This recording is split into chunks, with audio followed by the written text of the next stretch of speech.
Hello there. I'm Yvonne de Celis. It is Wednesday, May 6th, and it's just a little bit after 2 p.m.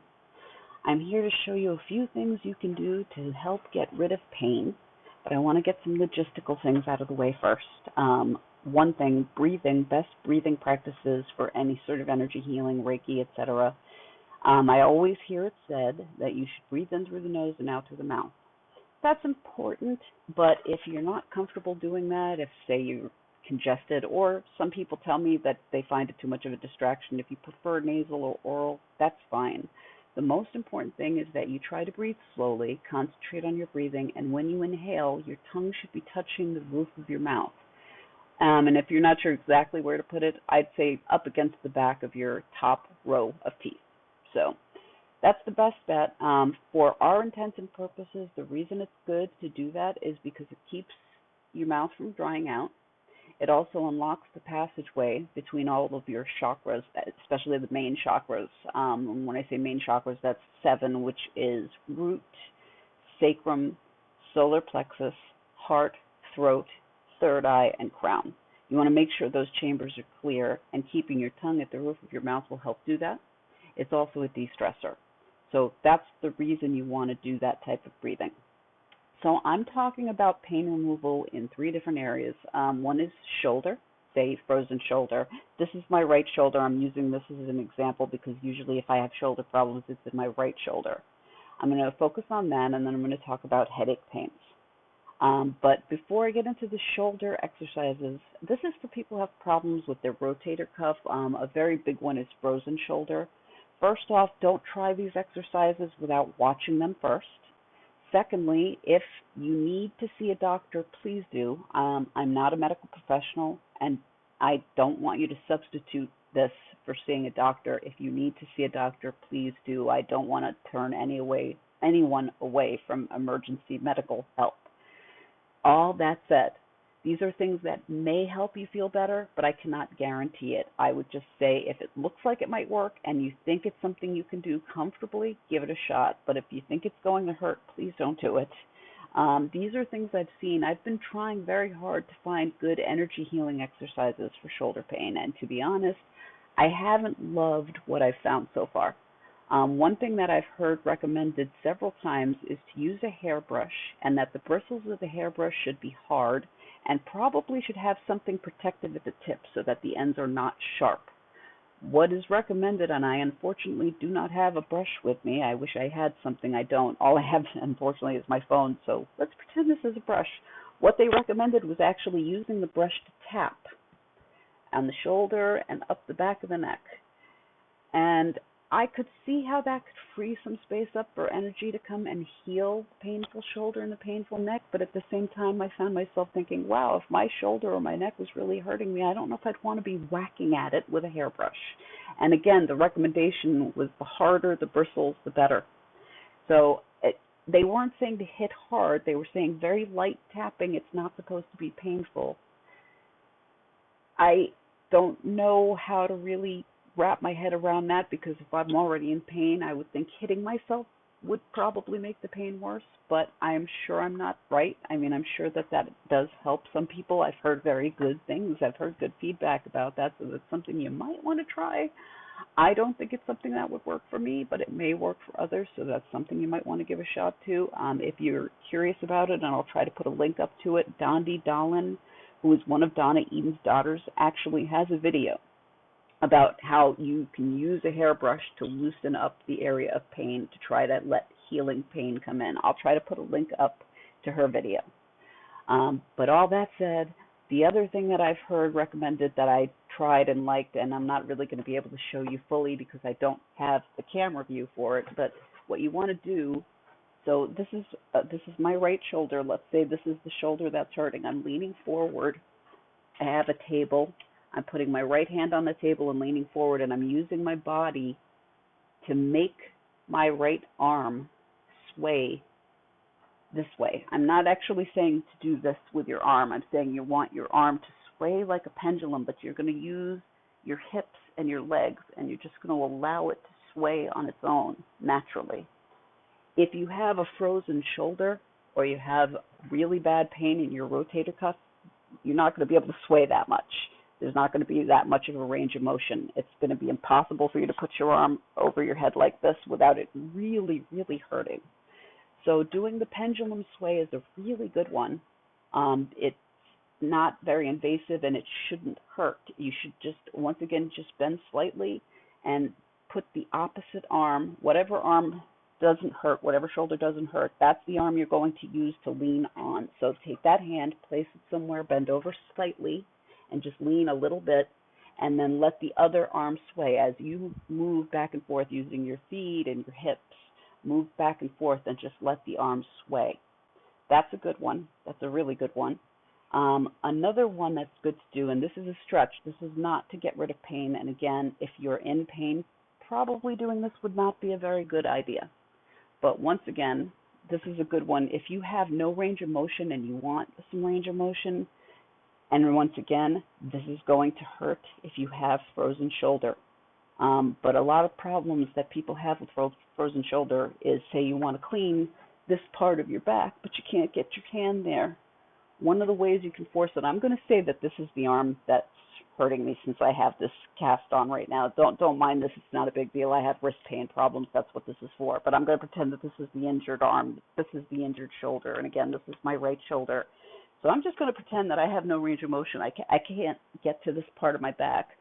What I'm going to do, since it's my right shoulder that's hurting, I'm going to drape a towel over my left shoulder, and I'm going to hang it back. And now I'm going to grab the other part with my right hand, because this is my right hand, so this is my right arm. This is the arm that hurts. I'm just holding onto the towel. I'm not doing anything at all with this except holding onto the towel. And now I'm going to use my left hand and pull the towel up. And now, if you have frozen shoulder, you may not be able to pull it up very far. You just want to go up as high up as you can, but not to the point of pain. When it starts to hurt, stop there. And just hold it there for, say, 15 seconds, and then drop down. Leave it down for a few seconds, maybe 4 seconds, 5 seconds, and then just try to bring it up again. And I would say just do that maybe 3 or 4 times, just for a couple of repetitions. But again, not to the point of pain, just to the point of discomfort, because once again, you don't want to make things worse. If you have a bad, painful shoulder, it's going to be very hard, once again, to pull that shoulder up. Don't do it to the point of pain. You want to be able to hold it, so it shouldn't be too uncomfortable. You want to be able to hold that pose for a few seconds if at all possible. So again, don't go to the point of pain. That's a really good exercise you can do if you're trying to stretch your arms so that you'll be able to get that range of motion back, but it's not a good one to do if you're in pain, because if you're in pain, stretching it out is probably going to hurt a lot worse. So as I said, once again, please only do what works for you. Don't do anything that hurts, and if necessary, please do contact a doctor. Enough of my preaching about that. I'm going to move on to another area that I feel a little bit more comfortable speaking to, which is headache pain. I get headaches a lot more frequently than I get shoulder pain. And I'm also going to add a neck pain thing that you can do. Actually, before I get into the headache pain, I'm going to get into the how to get rid of a stiff neck pain. I want to go from shoulder to stiff neck, and then I'll go to head. I just wanted to mention this because I've had feedback from people that this really helped them, and it helped me too. This is something that really saved me. I get this often. When you wake up, sometimes, every once in a blue moon, you might feel like you did something wrong in your sleep. And as a result of that, you can't turn your head a certain way, because as you reach a certain point, the pain is so great that you have a limited range of motion. That's what's considered a stiff neck. If you have stiff neck pain, I'm going to have to pretend I'm not wearing these headphones. Please excuse this. This is my new microphone solution for now. It's a wireless headset with a microphone. Please pretend these aren't here. Pretend these are my ears. The way you want to find the spot to mark, what we're going to do to get rid of the stiff neck pain is we're going to find a corresponding stiff spot at the base of the back of our skull. And the best way to start with this is to trace up over your ears and then go back behind them and then slide down your neck. And now go to the base of your skull with your index fingers from there. I hope you can see this. I hope my hair's not too in the way. You want to go to the base of the skull, and you want to just start digging with your index fingers and start moving your fingers in so that you're going towards the center of your skull. what you're doing here as you're digging, literally just digging into the skin, is you're searching for a soft spot, a tender spot. There should be a spot. If you've got that horrible neck pain, then you should find a spot somewhere from this side over to the center back of the base of your skull. There should be a spot that's really sensitive and sore. When you find it, that's the area you want to really dig into, press into, dig, and vigorously massage those points. Just do it for about a minute or 2 minutes. I know it's very uncomfortable. But like I said, that pain corresponds to the pain in your neck. And if you can loosen the pain up at the base of your skull, it'll loosen accordingly in your neck. I found that this worked unbelievably well. So did this, pressing in the web between your thumb and your forefinger, not the actual web itself, but you want to go down into the muscle. And again, vigorously massage and or dig on both sides of your hand, this side and this side. That can help too. That can help loosen up the pain on the side of the neck. Both hands. You can do both hands. Then that can help. That can actually be a real miracle worker. So those are for the neck pain. And now moving on to the head. 2 things for the head. First one, if it's not a migraine, this may not work for a migraine or a really bad headache, but this is a good one to give a first shot to. You want to use your eyebrow ridge, which is about 1 inch over your eyebrow. And the way you find that is just put your fingers on your eyebrows. There should be a little bump over the eyebrows and then a little indent that's pretty much parallel to the eyebrow. That's the ridge. You want to put your fingers into the ridge, fingers, index fingers to pinky, both hands. Press in hard and drag up to your hairline. Stop at the hairline. This is a good place to be. This is a meridian. It's also neurolymphatic. Start once again digging, and sorry, I hate to have to use the word vigorous over and over and over again, but I can't really think of a better word. Vigorously massage and start going down the sides of your head on both sides. Keep going down until you get right to your temples. When you get to your temples, it can be index finger and middle finger. Another vigorous massage, circles counterclockwise or clockwise, or both if you wish. You can even do figure eights. And then slide your fingers down the side of your face and then go off to the front, and basically you're throwing that negative energy off and away from yourself and not at another living being. Just throw it towards a garbage can or towards the floor, towards the ground, something like that. Siphoning it away from yourself and just throw it to something that it can't do any harm to. That's a really good headache pain remedy. Another headache pain remedy that works well, if you have a migraine, something like that, this may actually help you. I'm going to try to turn one more time without bringing the chair with me because I want you guys to see where this is. Donna Eden, who is my energy medicine hero. I didn't get my certificate through her. I wish I had. I actually went to the Academy of Energy Healing and I got my license through Ataya Lee, who is awesome. But I discovered energy healing through Donna Eden, which is why I'm constantly mentioning her name, or her daughters, Tanya or Dondi Dahlin.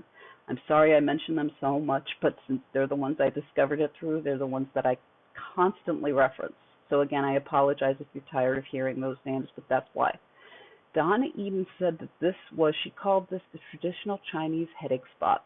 And I had to look it up to see what she was talking about. So I'm going to try to show you where she was referencing. It's at the base of your skull once again. At the center of the base of the skull is a big indentation that you can feel. You can actually stick your thumb into the indent. It's pretty huge. But if you bring your fingers apart about 1 inch to 1.5 inches, there's soft spots on either side of that indent that you can pretty much fit the top knuckle of your index fingers into.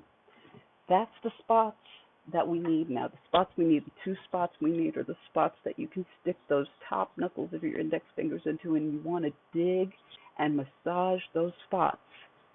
It's probably not going to hurt. It won't be painful, but it may be sore, especially if you have a bad headache or a migraine or something. If you don't have a headache, it shouldn't really hurt. It might be a little uncomfortable because, again, we're really digging in. But what I've read is that you should put your fingers in and up, and you can just apply pressure. You don't have to do the massage. I recommend the massage I just recommend once again, vigorously massaging or digging into those spots. That's a really good preventive exercise, but if you have a migraine, that can also help with loosening up the migraine, freeing that pain up. So those are the other headache spots, the traditional Chinese headache points. One thing I have found is that does work very well for prevention. I have multiple sclerosis and fibromyalgia, and as a result of a lot of the medications I take, I get headaches almost every day, or at least I used to. I started doing the Chinese headache spots, the traditional Chinese headache spots. I actually worked that into my energy medicine morning routine toolkit. I do that towards the end, and I do it every single day, and I don't get headaches anywhere near as often as I used to. I maybe get them once a week now, if that. So I went from daily headaches to about once a week, and they're not as severe. So I do recommend trying that out. And that's pretty much everything that I can think of to do today. So as always, I just want to thank you for coming and watching me. If you're new to my channel, welcome, and I hope to see you here again. If you're not new, if you're a subscriber, then thank you as always so much for your time. And to everyone, namaste. Thank you so much for checking my channel out. I really hope it helped you. Please let me know in the comments down below. And please, if you have a second, if all you can do is type HI and hit send, please do. I'm just really hoping to hear from people. I'm very worried about everyone right now with COVID. I'm hoping everyone's well. I'm hoping you, your family, and your friends are doing as well as humanly possible. I know this is a really hard time right now, and I'm very sorry if you're lonely. Please know you are not alone. And again, feel free to write